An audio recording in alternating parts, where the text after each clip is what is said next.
And when we brought the pig's head to this headman, he had it cooked and then was taking the head and slicing little pieces off the cheek after it was cooked and handing it to us. And my son, when he was handing him the pig's head, was so grossed out. He's like, "Oh, no, no, no, I'm good. I don't need that." And I'm like, "Jason, eat your pig's head. We don't want an international incident." And so, of course, he graciously ate it. But I mean, those are the moments that are just so priceless that only happen when you leave the comfort of your friendly environment and you venture forth together as a family unit into a foreign land. Hi there. You're listening to A Founder's Life, and I'm your host, Leo Gestetner. My guests and myself share our entrepreneurial journey and our methods for a balanced life. And I'm joined here today by Mark Jaffe. Mark, thank you for joining us today. Would you like to introduce yourself? Sure, happy to. I mean, how do you introduce yourself when the topic is your life? Where do you start? Where do you stop?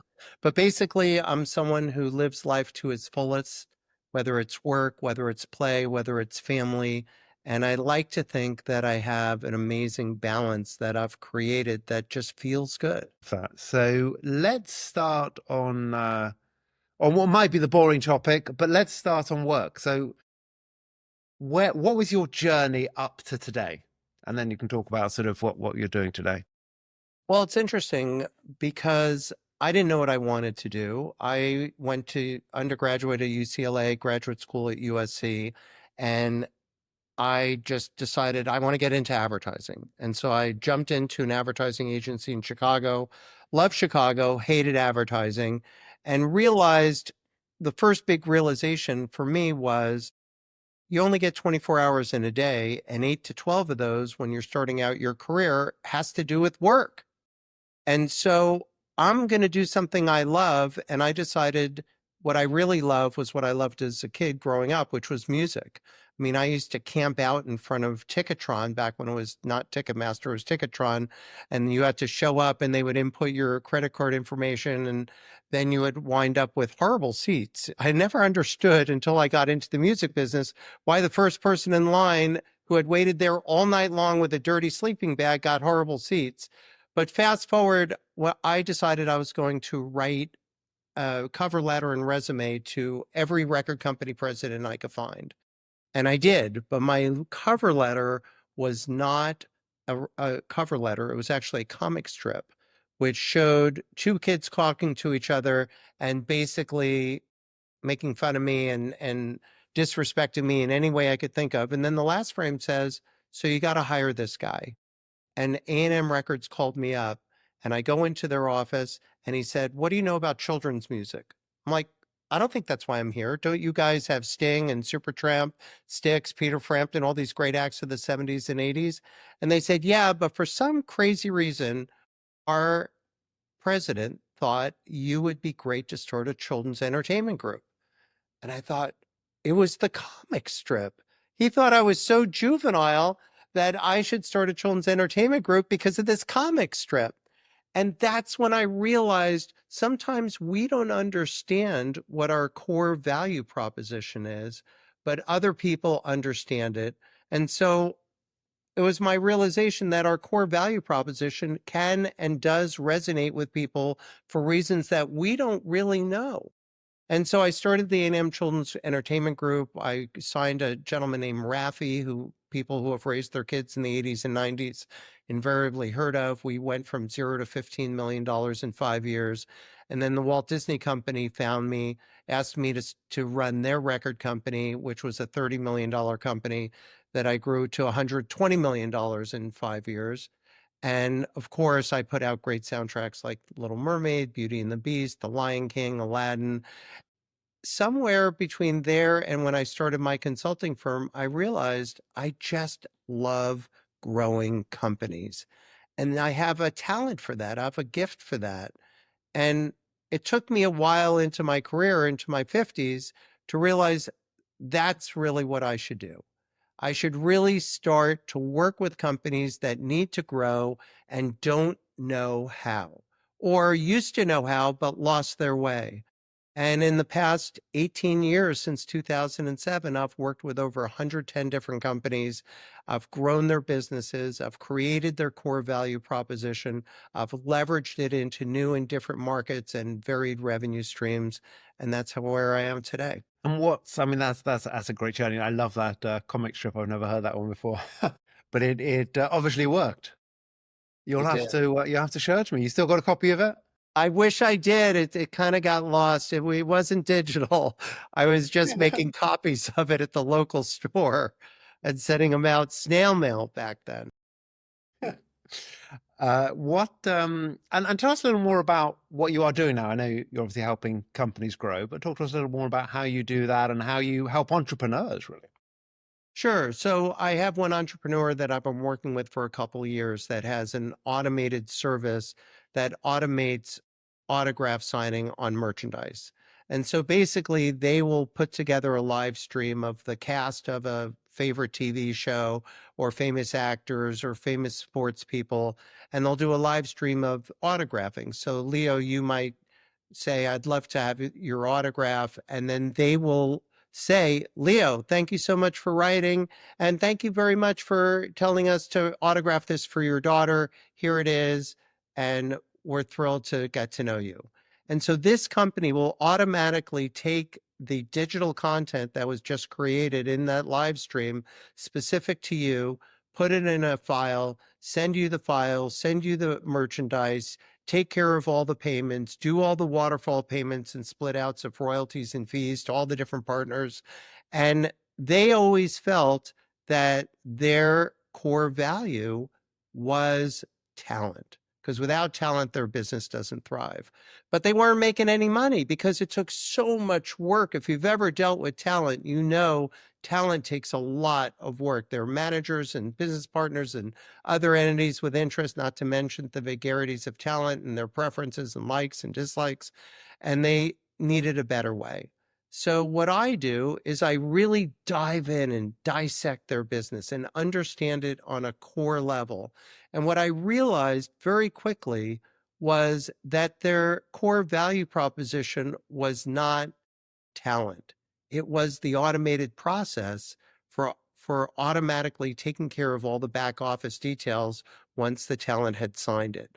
And I said, you can be a B2C company, business to consumer, direct to consumer via live stream, but your bigger opportunity as an entrepreneur and as a company that doesn't have a lot of resources because you're just starting up, your bigger opportunity is to be a B2B company because you could deal with aggregators of talent who solve your talent issue and allow you to do what you do best, which is process all the autographed merchandise.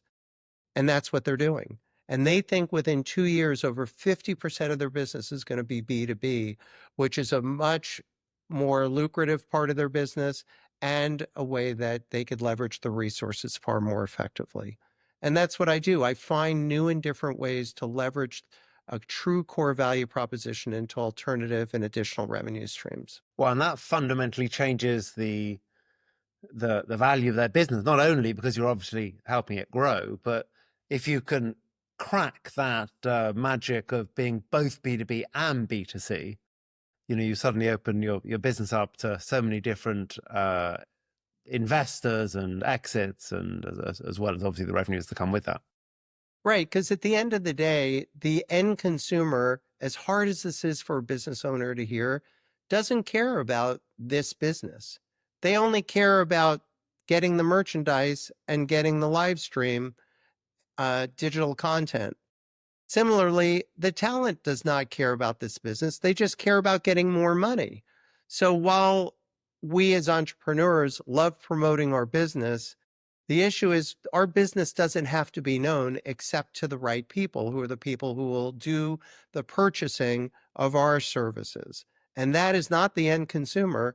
It is the talent, and it is the entities that manage the talent, and it is all the different entities to whom we white label this particular service. Interesting. And how many clients do you have sort of generally at any one time? How many sort of people, how many At companies do any you one work with? time, it's 4 to 7 clients. I mean, I'm a solopreneur, an entrepreneur. I work on my own. but I'm a member of this organization called Provisors, which allows me all these different resources to make referrals to. So I have companies that might need detailed marketing advice or might need a corporate attorney. And so I have a lot of bench strength. I'll oftentimes 1099 other provisors members, or, if the client wants a direct relationship with them, then they'll have a direct relationship. But it's really about having bench strength in different areas to where I don't have the extensive experience and another professional could provide that value. Right. And moving on from sort of the business aspect, talk to us about family, what family means to you, and yeah, where that is in your life. Well, I guess the best example I could give is when I was in the music industry. I mean, as many of people have thought about the music industry and what as a kind of a fun business, and it is. Not only is it fun because you go to concerts and events and all these lavish parties, but it's also important to go to those events and lavish parties because you're working the room. You're creating contacts and opportunities, and it's easy, very easy to get lost in it. And all of a sudden, you could find that you go out every night for weeks and weeks and weeks, and your family doesn't see you.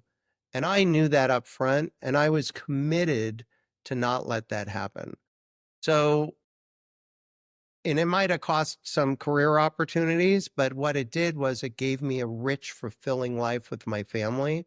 And so I made a deal with myself where during the week, if I needed to, I would go to these events, but the entire weekend were reserved for my family. And that was sacrosanct. And I kept to it pretty much for the most part. I mean, of course, there are certain things that are inviolate you have to go to, but they were rare and far between. And those weekends were reserved for my family. And my kids are now grown. And I believed at that time, and I've found it to be validated today, that the relationship you create with your children before they turn 18 is a direct reflection of the one you have once they're adults. And that's been so true for me. Love that. I think I'd completely agree. My kids are a little younger, so they're 19 and 22, but I'm very lucky to have a fantastic relationship with them. And yeah, it is about in many ways prioritizing family over work because not always. Sometimes, as you said, work needs, but you can always be busy. I remember I had a big tech business in 98, 2001. And yes, we were workers before kids. I was working 16 hours a day, 7 days a week. And when we sold that, it was a conscious decision to say, you know what? Let's not work hard for the sake of working hard. Like there's Mhm. times that I am working nonstop because we all need to.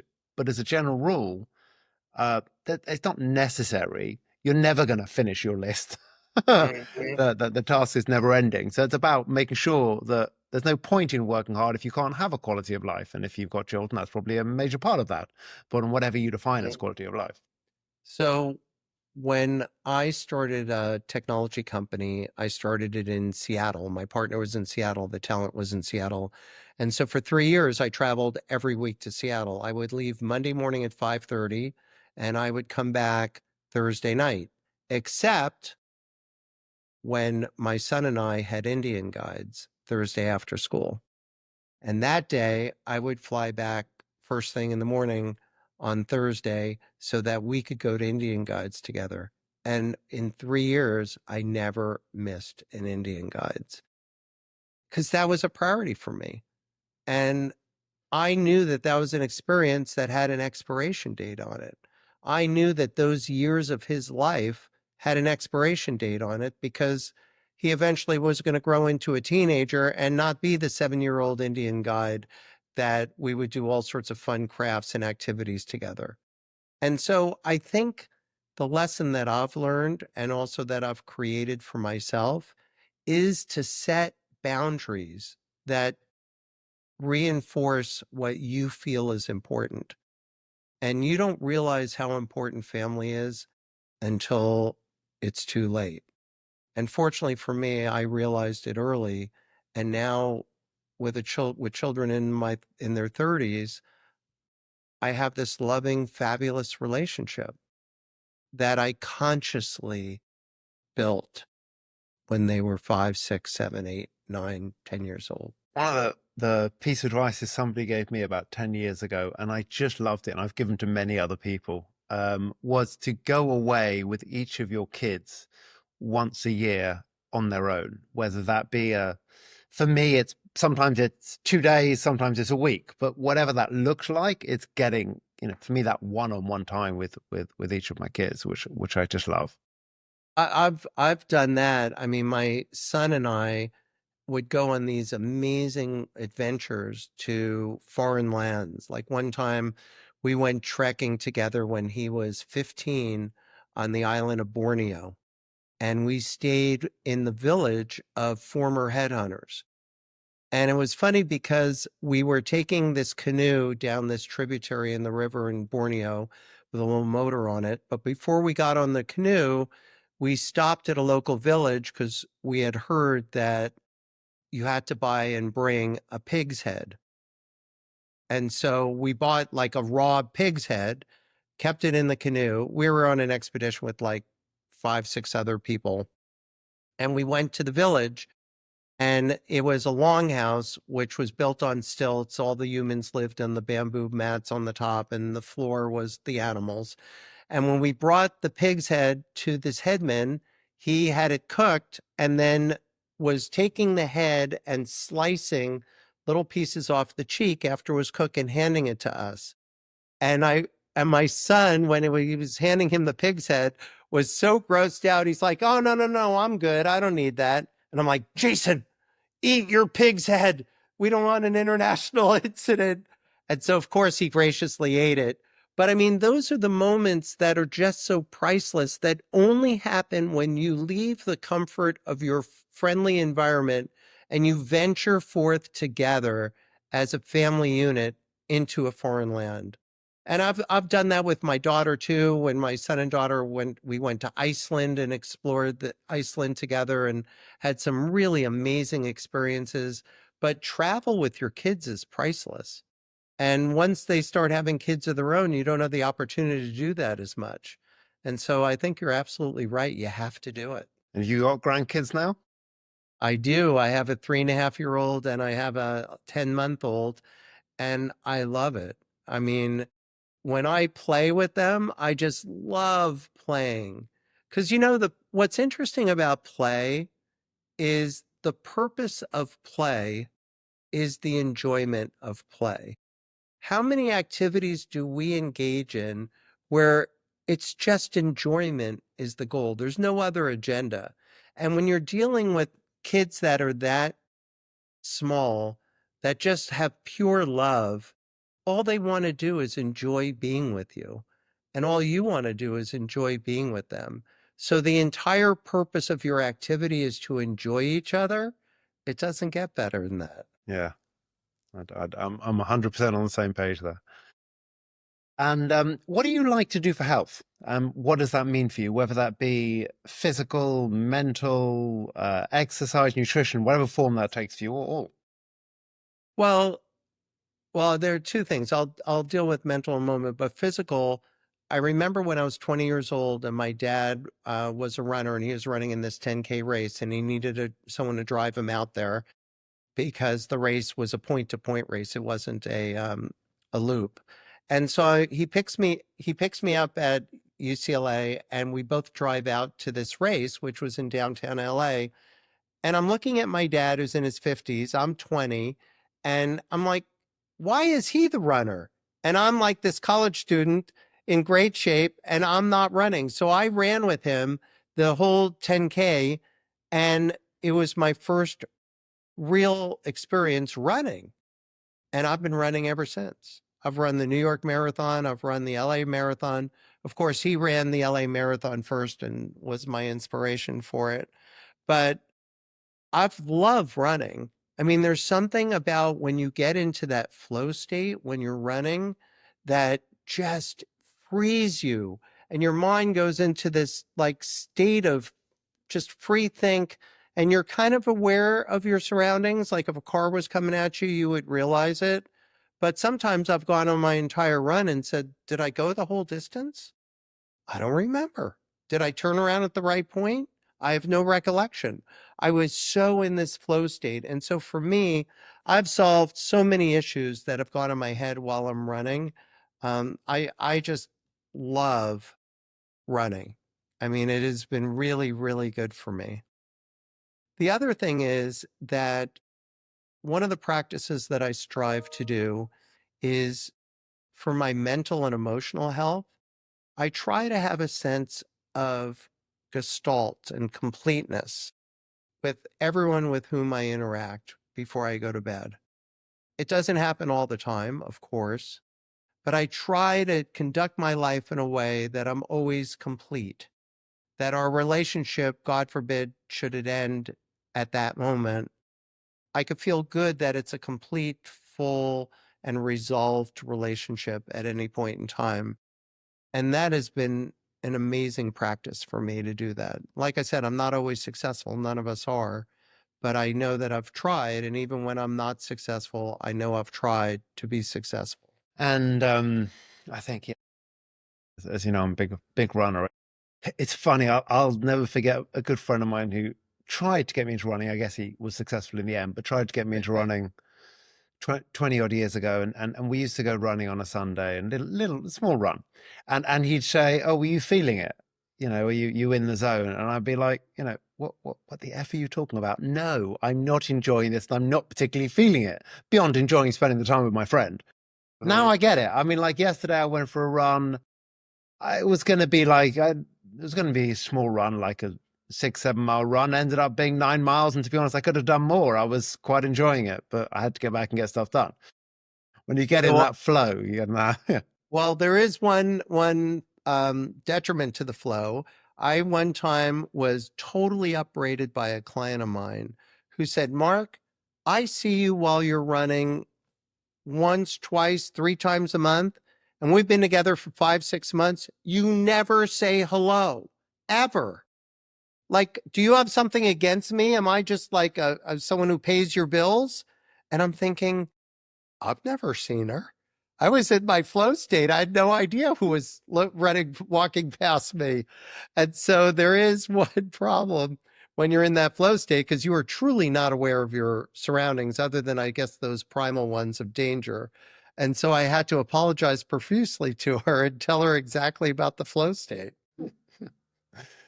That's great. I love that. And then if we look at fun, what do you like to do for fun? Oh, travel. I mean, we just got back from the desert over the weekend, and there's in Palm Springs, California, there's this event happens once every 2 years called Desert X, where they have these amazing outdoor art exhibitions where they're large scale art. So, for example, in the middle of the desert in Desert Hot Springs, in the middle of nowhere on a dirt road, they built a filling station called Soul Service Station, SOUL Service Station. And in the service station, inside were all these elaborate pieces of handmade art by children on aluminum. They had a huge red life-size statue of an African American woman named Ruby, who evidently was the service station owner. And the gas pumps, if you would put the gas pump to your ear rather than a nozzle at the end of the hose, there was a conch shell that would play inspiring poetry for you. And I mean, this is the type of stuff that I think you have to seek out. And for us, it was this amazing scavenger hunt. There was another one called Truth Arrives in Slanted Beams, and it was this free form sculpture of like flowing slanted walls that were sometimes 2 feet high, sometimes 6 feet high, and they had reflective discs that would reflect the sun's light to create different messages on the interior of these slanted walls. All in the middle of this harsh desert landscape and clear blue skies with streaks of clouds. I mean, it was just so inspiring. And every one of these pieces of artwork had meaning to it. You could see meaning to it and you can imbue meaning to it. And the goal is to really experience the art in the desert landscape and try to find your own meaning. And it was just wonderful to experience that. But you have to know about these things. And so we seek out these experiences in travel. And that's the one where we didn't have to go overseas. I mean, we didn't have to go to Tanzania to tribal villages, which we did. When we went to Tanzania on a safari, we went to a tribal village that was one of the last three hunter-gatherer tribes in the world. And they live in these makeshift structures. And we went on a hunt with them where they're hunting with bows and arrows. And if you shoot an arrow, because you only have six, you have to get the arrow, or else you're not going to hunt for that animal because every animal has a different arrow on it. And we're like scurrying on a riverbeds on our bellies. We're climbing through bushes and thorns. And we didn't truly comprehend that if they don't kill an animal that day, their tribe doesn't live. But that is the way it was. I mean, they are subsistence hunters. Whatever they kill, they bring back to the tribe. And that's the kind of experience that I don't think you can have anywhere but traveling to find it. And I think that the world is becoming smaller and smaller, and people are having one step removed experiences through technological viewing, but nothing replaces that in-person experience, that deep personal interaction with other people in other lands. And for me, that interaction is fun and fulfilling. Certainly sounds it. Yeah, both of those experiences, obviously in completely and utterly different ways, sound fantastic. I mean, I want to do a safari. I did a safari as a kid, but I want to take my kids on a safari. That's definitely on my plan for the next few years. Yeah, the safari part was really astounding as well. We went and saw the Great Migration, which is hundreds of thousands of wildebeest crossing the Mara River, separating Tanzania from um, Kenya. And not only do they have to navigate the river, but there are crocodiles in the river. And we saw one crocodile grab a wildebeest by the neck, and for the next half hour, the crocodile was struggling to drown the wildebeest, and the wildebeest was fighting. And we're watching this animal, this living thing, fight for their life in the most primal way. And all I want to do is run out there and stop the fight. And of course I did. I mean, it'd be stupid. And then all of a sudden, someone said to me, Mark, this is going to happen whether or not you were there to view it, which was astounding to me because we always think we could affect something and make changes on it, but we can't. And this is happening no matter what I do. I can't stop it. I've just got to be a spectator and allow this part of the life experience to unfold. And that was also a pretty striking realization for me. The circle of life. Yeah. Yeah. It's been a pivotal moment in your life, whether personal, business, both, either. Where's been a pivotal moment? It actually occurred. Well, one pivotal moment was when I realized I only want to do things I love that I explained earlier for a living. I don't care how much I get paid. I'm not going to show up for 8 to 12 hours a day and do something I don't like. But another pivotal moment happened to me when I was at the Walt Disney Company. And that's back when Michael Eisner was running the company. And we were doing extraordinarily well. And I went up to him and started chatting with him. And he said, Mark, I've been meaning to talk to you. And there's one thing that I want to say to you that is important to me, and I hope you listen. And I said, okay, not knowing what he's going to say. And he said, I want you to learn to fail well. And I thought about that. No one had ever encouraged me to fail, albeit to fail well. But failing was not an option. How many times have we heard that? Failing is not an option. And yet, failing well is a fabulous option. If you fail for all the right reasons, you will learn to take those right reasons into your next idea or venture, and then you have a better chance of succeeding. And that was very pivotal for me. I mean, I think it's a little different than the current thought about break things often, because I'm not quite sure when you break things often, you're failing well. But I think failing well is a useful concept, and it definitely changed how I approach life and approach business. A good expression, farewell. Hmm. But I also think if as an entrepreneur, especially, if you are never failing in anything, then you're probably not trying that hard. I mean, as you push the boundaries, not everything is going to work, whether it be the minor things or the big things. In the end, if you're really being an entrepreneur, you are going to fail sometimes at some things. It may not be a big thing, but you're gonna fail at something. Right. And you should. If you don't fail, it means you're not taking the right risks. And I remember back when I was in the music industry and we sold physical media, there was a thing, we had a 100% return policy, meaning any physical media, CDs that we sold to record stores and mass merchandisers, they would be able to return if they didn't sell. And everyone thought the goal was to keep returns low, like 3%, 4%. And I realized that what we were selling were impulse purchases. So you have to straddle the line between having too much merchandise that you get a ton of it returned, or not enough that you run out, and all those people that could have impulsively bought your product didn't. So I encouraged us to overship to the point where we had 10% returns rather than 3 or 4% returns, because the more we got back, that also meant the more impulses were being satisfied and units being purchased. And so I think it was a bigger risk to quote overship, but I think the risk was outweighed by the reward of the impulse purchases that now had an opportunity to happen, that if we were managing our returns too closely would not have had that opportunity. I think it sounds like you've found a pretty good balance in life.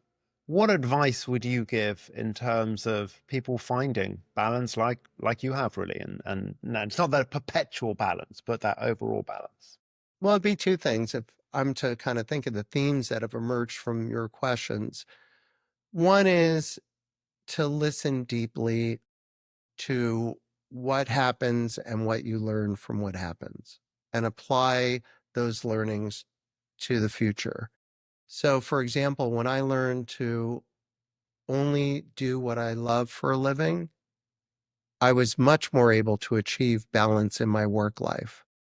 When I learned quickly that what was important to me was a relationship with my children, I established guidelines that were mostly inviolate for me in keeping, promoting, and building and nurturing that relationship. But I think at the end of the day, as we get older, we realize what we have left are the relationships that matter, and don't sacrifice those. It's been a fun conversation. Is there anything else you'd like to share? No, I think you did a great job in probing. I appreciate the conversation going in the direction that it did, because I think it reinforced for me some of the things that are important to me, and I believe may be important to people who are listening. Well, thank you. Thank you for joining. And how can people find you? I'm available at my website, markjaffe.com, MARKJAFFE. My email address is mark, MARK, at markjaffe.com. And I look forward to anyone who wants to continue the conversation getting in touch. Well, thank you. And thank you, everyone, for listening to today's episode. If you've enjoyed, please subscribe, leave a review, and tell your friends. Thank you very much.